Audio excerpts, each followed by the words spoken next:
Turn the volume off too. Yeah, I did. We are learning through this process, as is everyone else. So give us just a moment, because these things do take time to go live. There we go. We are live. Woohoo! Yes. So if you're just tuning in, we are live today with Amber Sears. The one and only. The Amber one Sears. and only, and one of my favorites. So before we even jump in, we just, for anyone that maybe hasn't seen us before, with everything going on, we decided that we would live cast our podcast recordings. So what you see here will be available on our podcast, Mentor in the Mirror, on all your favorite podcasting apps. This is episode 60. Is this episode 69? 69. Oh, of course it is. Hey. Turn it around. That's fantastic. That's magic. So, are you going to flip your hair? Yeah, I was going to flip upside down. So. You're shaking our virtual background, though. Yeah. So, my name is Cole. My name is Ta. We are Ta Cole. This is Mentor in the Mirror podcast. Today's guest, Amber, is all things magic. So, everything from, she's a magical dancer. She's an incredible facilitator. And if you ever have the opportunity to take one of her retreats or work with her in any of her processes, I highly recommend it. She's one of the most integral, high quality human beings I've ever met and continue to meet. And it's something I deeply appreciate about you. So before we even dive into just some open dialogue about what's going on, what you're seeing with your clients and yourself, if you want to give people a little rundown of who Amber Sears is today.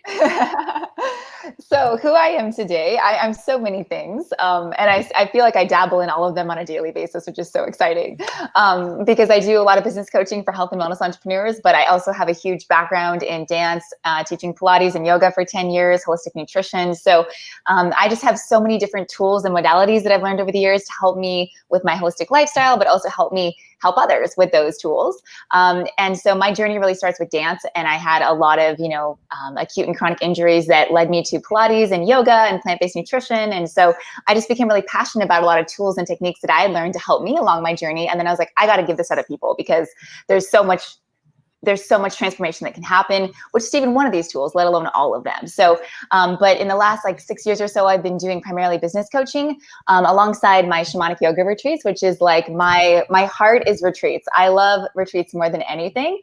But since I moved back to the US in the last year and a half, I've been doing far fewer retreats than I used to when I lived in Costa Rica. So I do a lot of things, but really it's all coming from my heart. And that's what matters to me most, is that I'm following my heart and living on purpose and doing service-based work that's really helping people transform and awaken. Love it. And that's really what shows, is the consistent showing up, not only for yourself and your own transformational processes, but for your clients, really adding more tools to your toolkit and how you work with and process with people. And that includes everything from guiding them on quest to go work with elders, ayahuasqueros, and curanderas. So for you and people that are coming to you right now, what are some of the things they're coming with that you feel like you've been speaking to a lot that maybe someone listening to right now could relate to or is going through currently? Yeah, I'd say the biggest thing I'm seeing is vibration, and talking about vibration has become my new everyday ritual, whether it's on Facebook, Instagram, it's on my IGTV videos, it's talking in my emails with my clients. It's about maintaining their vibration. And I think a lot of people in our community understand the idea of fear and lower vibrational emotions affect their immunity and affect how they show up in the world, how they see reality.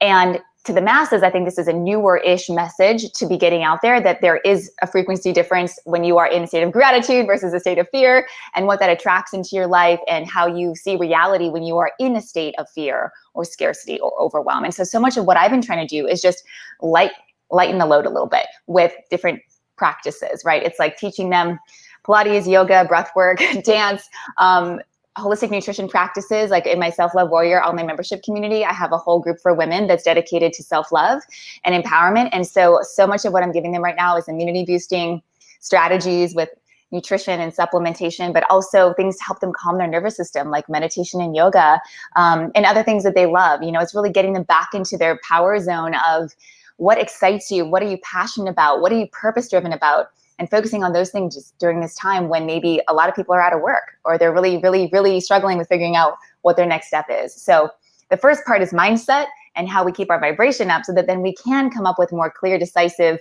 moves moving forward, because we've got a clear head on our shoulders and we're centered and grounded. But I think a lot of people are not centered and grounded right now, given the state of the collective energy field. So that's really what I'm focusing on more than anything with people. Yeah. What do you say to people that, because there's this polarity as well of people that are like, well, it can't all be woo-woo energy, guys. It can't just be positive thinking. Of course. How do you differentiate when you explain to people with the vibrational quality of experiencing your emotions, not skipping them, right, but actually embracing the emotions and then being able to transmute them, like kind of getting to the truths? Or what is your process if someone is coming to you like, well, I can't just pretend it's not happening, Amber?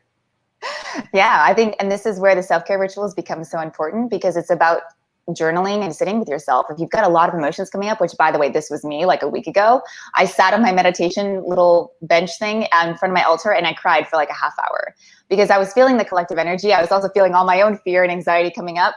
And it was too much for me to just sit and pretend like it wasn't there. And so what I always recommend is that people let themselves feel their emotions. I think right now there's so much being dug up that's that's been in the shadows for a while, in most of us, that's coming up right now, emerging to be released and let go of, but we have to process it and feel it. And so that's not comfortable for most of us. Most of us have spent a lot of our lives avoiding our emotions, avoiding feeling our feelings. And so giving space for that it's okay to feel all the feelings. And yes, you can redirect to something that's going to lift your vibration as well once you feel the feelings. And I think this is the most important thing is, yes, there needs to be both. You can't spiritually bypass your emotions. It's only going to cause more suffering and create more of a low vibration because it just stacks up over time. But so it's processing it and then it's redirecting to what's going to help you lift your vibration in all the ways. So that's really my thought process on that. Yeah. So what is your take on what vibrate? Because a lot of our watchers and listeners don't really get what vibration is. They think it's like, if my vibration is low, it's when my battery on my mobile phone is low and it doesn't vibrate as heavily as when it's at 4 bars. So I love you. Why? Like she doesn't like my metaphors. I love you. It's not true. I love you. She hates my metaphors. And listen, man, I'm from the hood. So most people that I know from the hood, entrepreneurs or not, don't have any idea of what high vibration and low vibration is. And so, when you're speaking about high vibration and low vibration, what do you mean? So what I mean by that is that there are biochemical changes happening in your body so everything is vibration, right? Our bodies are vibration, our environment is a vibration, and everything has a certain frequency, including our emotions, including our chemistry in our body. And so when we are in a state of fight or flight, which most of us are in right now, certain hormones are going through our system that are changing our brain chemistry, changing how we show up in the world, and how we react to the world. Right. And so it's a biochemical thing that can be explained through physics and science, and you can look at all the literature. So it's not woo, and that a lot of people call it woo because we're saying, oh, it's energy, everything's energy. And they start to turn off because it sounds too woo for them, too spiritual. Right. Cool. I get that. And I think that we can explain it in a way that's very literal through science, through physics. When you look at quantum physics, it's right there. Even quantum physicists at the deepest layer, they're still confused by the fact that when we intentionally look at molecules, they change. That just our perceiving them changes them. So there's still a lot of unknown in the scientific community for sure. And yet there's a lot of science that can really speak to how vibration is working, and vibration can be measured, of course. So it's all the science is there. If someone wants to look for it, they can find it. And I think it's really important that we start to speak to the Western mind in that way, because for you and I, we can talk about multi-dimensional all day long. We talk about planet, all the dimensions, but to really ground it into practical tools. And that's why for me, it's not even necessarily like we're going to try to get into the state of consciousness today. It's more like, let's just breathe. Let's just calm our nervous system. It's like the simple tactical tools that doesn't need to be explained by quantum physics. It's just reality that someone knows, when I breathe deeper, I calm down. Like that's just the nervous system calming down. And if you can explain it in that sort of just simple way, I think that that's what's effective right now, because people are also overwhelmed with information. Like they don't want to read textbooks on quantum physics. Definitely. And so to thank you for that wonderful explanation. So to the merit of what you're talking about and what you do with dancing, that's definitely something that raises the vibration of a person's frequency because of the movement and because of the hormone release throughout the body. So could you tell us more about dance and how that would be awesome for people in this time? Yeah, I think dance is one of the greatest medicines that we have access to that's free. Anybody can do it anywhere. It's free. It's your body. For me, dance, because I've been a dancer my whole life, I think I understand it maybe a little bit differently than the average person. But for me, dance is medicine for the soul. It is the language of the soul. It's an opportunity for you to express yourself in a way through your physicality, which you guys are experts, obviously, in this. And the wisdom of the body can really come through when we are willing to get out of our own way in our headspace and really just drop into the body, drop into the heart, and let what needs to flow. If you put on a crazy raging song, like maybe you needed that to let go of some anger and rage you were holding on to. If you put on a sad song and you start dancing sad, like it allows you to express emotions in a way. It's very cathartic in its language, let's say. And one of my favorite quotes is, "Dance is a language of the soul," and I could not agree more. I feel like it allows us to express things that we can't, and more importantly, like move emotion. So if you're right now, there cannot be a better time to be dancing. It's like so much stress and tension and overwhelm. Everyone's like this. And it's like, this is the time to be wild and free. This is the time to put on your favorite dance song and rock out like a wild animal in your living room and have a ton of fun. Or your favorite tutu and bundle of bananas. Exactly. Yeah, I'm saying if y'all haven't seen Amber dance, y'all need to hit her Instagram up and check her out. Well, and you've been streaming on Facebook, dancing with your husband. Like it's such a great thing to, like, you can feel it watching you dance. Awesome. Yeah. Yeah. And I also, you move, girl. Oh, thank you. That's so sweet. I think dance really is also a really powerful way to connect to my source energy, like my higher self. If you want to get into the woo aspect, it's like my way to connect to my soul in a super, super deep way, where the mind goes out of the way and it's just what needs to move, moves. And I just flow with the music and I become one with the music. And that to me is magic. And same thing with singing. I'm sure, Cole, I'm sure you experience this with singing. It's like, definitely, mind checks out. You're just like channeling some unbelievable, beautiful vibrations, and you're just in the zone. It's a way to get into the zone, so to speak. Let's say maybe that's more language that maybe more people can connect to, is getting into flow state. It's a really powerful way to do it. Yeah, I mean, you look at how many cultures that dance is a part of celebration, and I think that not only celebration, but in times of sadness, sorrow, and whatever. And something in the United States that we've been conditioned into is you can't play until the work is done. Right. And so there are like these rules that we've not only taken on consciously, but subconsciously, that no, there's too many things we have to take seriously right now. There's no room for dance. We have to figure this out. Right. And the truth is we can do both of those things. Like the sheer idea that we cannot experience all of the things in a single solitary day emotionally is really limiting for ourselves, our experience, and what's possible, because we already know an uplifted spirit has a higher immunity. That's why you go cheer your friend up if they broke their leg or they're sick. Like that's kind of like the whole point of it, is that hope, that uplift, or energetic shift is what reminds people, oh, it's not just doom and gloom. Oh, right, it's going to be okay. Absolutely. I think we need the antidote to fear more than ever right now. And to me, that's celebration, that's gratitude, that's play, that's being super silly and weird. Like JP had an alien mask on with like medical gloves, and we were dancing around the living room like crazy animals. And that to me is what's needed more than anything right now. We need to lighten the load on the collective. And I think as leaders, it's our job to embody that and to showcase that you can be all those things in one day, like you were saying, Cole. Yes, there's fear. I'm not negating that whatsoever. And we can choose how we want to show up. We can choose what vibration we want to live in based on how we take care of our bodies, choose what we allow into our headspace through the media. There's so many energetic boundaries I think a lot of people are having to put in place right now with all the media and trying to just weed through, okay, this, I don't need to take this into my head right now. This isn't serving where I'm trying to focus, let's say. Yeah. And, we live on a planet that always has peril and torture and really ghastly things happening on it all the time. Yes. So the sheer idea that all of a sudden we should get serious when it's like, I don't know where y'all have been, but on this planet, there has never been a moment where there wasn't significant suffering. Yeah. And we're not talking about on the other side of the world. I'm talking about at your neighbor's house, right? Yes. I'm talking about the kids that have been out on the street that now can't even get people to hand them money because no one's going outside. We have sex slave trafficking, and it's not to compare, it's to acknowledge that it's always there. Right. And if you finally get to spend time with the people you love, because you always said, man, I wish I had more time with my kids or more time with my spouse. This is an opportunity if you're willing to go, okay, well, can't work.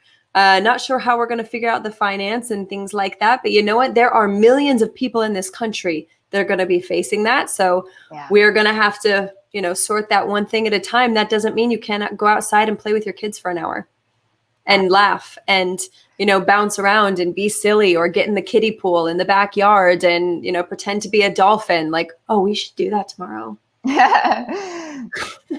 Yeah, I think it's the only thing that's going to get us through, honestly, with our sanity, is to learn how to stay calm in the chaos. And I think these are great practices for doing that. I couldn't agree more, Cole. And I think remembering like how blessed we are to be in a first world country right now. There's so many people, billions of people on the planet who have a fraction of what we have in terms of our material possessions, our wealth. And it's our responsibility, I think, to really step up for those people. But like you said, there's stuff like this happening on a global level all the time. And I couldn't agree more. I'm like, where is this like crisis mode when millions of people are dying on the other side of the planet and no one even bats an eye? Like, I'm just like, but because it's on our doorstep, it's different. And this is even on our doorstep, between diabetes and our current health crisis, like to me, this is just showing us how terrible our health is in this country. This is the example of if we're going to be empowered, we have to change how we're taking care of ourselves to begin with, because this virus for me gave everyone the opportunity to pause and see, where am I? And then what they choose to do with that awareness is up to each individual person. But it's just also knowing that where are my opportunities in this, as with any other kind of crises? And I did a video about this yesterday. Don't dim your light. If you're not feeling, if you're feeling like you're having a great time, you're like, are you kidding me? My kids built a fort in the living room. We finally built a tree house in the backyard. This has been amazing. To give yourself permission to be in the amazing and not dim the light that you are in this moment. You might have your dark night of the soul or whatever at certain times too. It just might not be right now. And to dim it because you're afraid of what other people will think, you are actually denying the world what it needs in dark times. Boom. Oh my God. So well said. Can we just like replay? That was absolutely incredible. I couldn't agree more. And I think what's so beautiful right now, Cole, is we are seeing our colleagues, our friends, our family, people getting online who have never, ever done a Facebook Live, who have never really posted much online. And I've seen a lot of my clients, like my previous yoga teacher training students and other people, they're just like, they're stepping up. It's like, there's a light switch that just went on inside, service mode, like time to just spread the light. For the first time, this is like the thing that's push them into it because they realize how needed they are.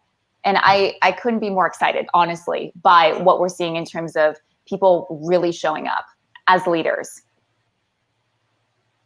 Agreed. And one thing that I've been working on with people, with the people that we've worked with in the past and with our clients, is giving them the availability to actually lose their shit.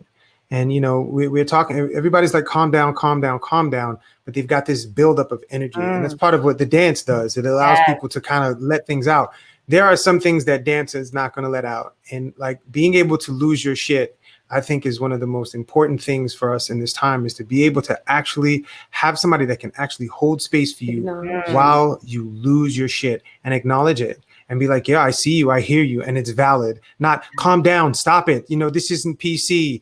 This is a time for people to actually be seen by the people that are proximal to them, and for us to start acknowledging the feelings that we're actually having in our bodies. People have been burying shit for years. They've been PC going to work, PC on the subway, on the train, commuting to work, in the office, all this PC stuff that's been built up.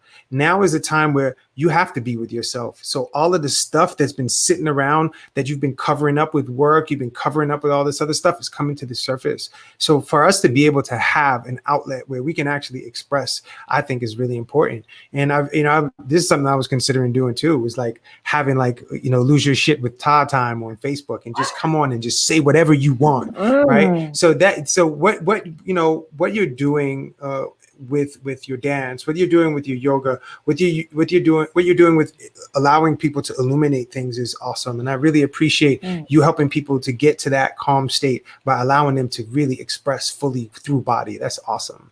Thank you so much. Super. Yeah. I love you guys so much. We're so in alignment in how we love to work with people and what we feel is important right now. And I love that idea, Tal. I think you should do that. I think that'd be really, honestly, super interesting, because I couldn't agree more. I feel like all the leaders of the families who are just trying to hold their shit together right now, they need an outlet. They don't have a community necessarily that they can go to and talk about this stuff. So hiring a coach, working with friends, like doing these lives. I mean, the beauty is that we now have online communities where we can do this stuff and we can express in this way and share. So I love that idea. Yeah, thank you. Yeah, take it and run with it, sister. Go for it. The more people that we have expressing, the more people can get from that heightened sympathetic nervous system state to that parasympathetic. Because once you can rev yourself up and you can bypass the sympathetic state where you are now, and it'll cause your body to just go back into that parasympathetic to recover, to get the immune system going, to get the recovery, the repair and the healing that we need to do for ourselves on a day-to-day basis, So, yeah. And, there's definitely the acknowledgement that there are concerns of people having diapers and formula and, accessibility and all of that. And with technology, everyone can find what they need right now. Like legitimately, you can, like Ron Lynch started a group called IntelliHelp. It's in a bunch of different countries. There's even IntelliHelp Pets. So if people can't find dog food or they don't have the money. And one of the last time I checked the main one, IntelliHelp, it was up to like 35,000 people in this last short week and some change. And people post exactly what they need, what city they're in, and then people jump in and answer, cool, I sent it on Amazon. Oh, I live in that area. I'll put it on your front porch. Like what I've watched, and that they say no politics, no religion, no sales, right? Like you can't come on offering anything. Let people ask for what they need and you answer the call. Don't come in even offering. Just come in and answer the call for help. And it also causes people to get clear on what they really need, because people can only post once a week. Okay. So you can't have someone come on posting every day. They got on with very clear dynamics and very clear rules. So it's like, where is the help? If you stay stuck in the isolated state, you're not going to get what you need. So it's also forcing people to slow down and figure out what they really need right now. What's necessity versus what is luxury? Like right now, paying credit card bills, luxury. If that's going to stress you out and you're not going to be able to buy food, forget the credit card bills right now. You know what I mean? Stay with the essentials in this moment, in each present moment. And then part of that has to do with just trusting you'll figure it out from here. Because if tens of millions of Americans, their credit crashes, it's going to turn to the fact that they're going to have to adjust the credit system so that people can still get loans, because that's also what keeps our country together. So what kinds of things have you seen? Well, actually, we kind of talked about it at the beginning. I'm going to bring it back. For anyone listening right now, Amber, if you were going to send them a final message kind of from your heart to theirs, just an affirmation or one sentence or one statement, what would it be? Right now, more than ever, I think the most important thing is to trust and surrender to the process that I think we're all going through. I feel like this is a massive awakening of the collective in many, many ways. And so always, how can we trust and hold our faith in times of complete despair? A lot of people are feeling that. So for me, it's always, how can I tap back into my heart? How can I listen to my heart more fully? How can I follow what excites my heart more fully than anything else? All of the distraction, can I tune back in? Can I reconnect to my soul, to my heart, to what lights me up, and follow that And that can be the North Star in this unbelievable mystery of darkness we're currently in. And more than anything, it's like how we navigate the mystery is with trust and faith, and knowing that we have what it takes to walk through and get to the other side. And there is light on the other side. But right now it's about trusting and somehow enjoying the process. Yeah. Yeah. So I have one more for you. Yeah. If you could tell everybody that's watching so this is Mentor in the Mirror, and it's about people knowing that they are their greatest mentor, and it's always in the mirror, and everything else is a perspective from the outside. Yeah. Your greatest teacher is in the mirror. And when you look at that person and they speak back to you, right? You speak to the person in the mirror and they speak back to you. What would you tell these people to say? Tell the people that are listening and watching to say to themselves, to teach themselves something really, really deep and awesome in this time. So what I would suggest that you say to yourself is, I love you unconditionally. I accept all aspects of me, or you, the dark, the light, the perfect, and the imperfect. And I have faith that I am more than capable and limitless in my capacity to create my future. And that's about it, I'd say. Awesome. That's a lot. Yeah. That's not a little bit. That is not a little bit. That doesn't fit on a small sticky note. If you keep going, that can still kind of like fit in this. Yeah, it turns into a poster board of affirming. Well, thank you so much, Amber. Where can people, if they want to follow you, reach out to you, come on a retreat? Sure. What's the best way to get in contact with you? Yeah, best place to find me is epicself.com, which is my home online, and otherwise you can find me at Amber Lee Sears on Instagram, and also here on Facebook, Amber L. Sears. So Amber Sears, wherever you can find any social platform, you'll find me there. But Epic Self is my primary website. You are definitely an epic self, sister. Oh, thank you guys so much. Thank you so much for having me. This has been so fun. I love y'all so much. Love you, That's girl. mutual. Thank you so much for your input. Thank you for your perspective. It helps. We are doing our best to shed as much light in as many directions as we possibly can, with perspectives from multiple people that we honor and we love, and we know have so much to offer. So thank you so much for being with us. Yes, thank you. So if you're listening or if you're watching, don't forget to first subscribe to the show on iTunes or your favorite podcasting app if you haven't already, because we've got so many amazing guests like Amber on the show. So after you subscribe, after you leave a review of how amazing the show was, or what inspired you, or who inspired you, then don't forget to rate, review, subscribe, share it with a friend. And until next time, I'm Cole. I'm Ta. This is Mentor in the Mirror. That too. Talk hole and Mentor in the Mirror. So many things. Until next time, be free.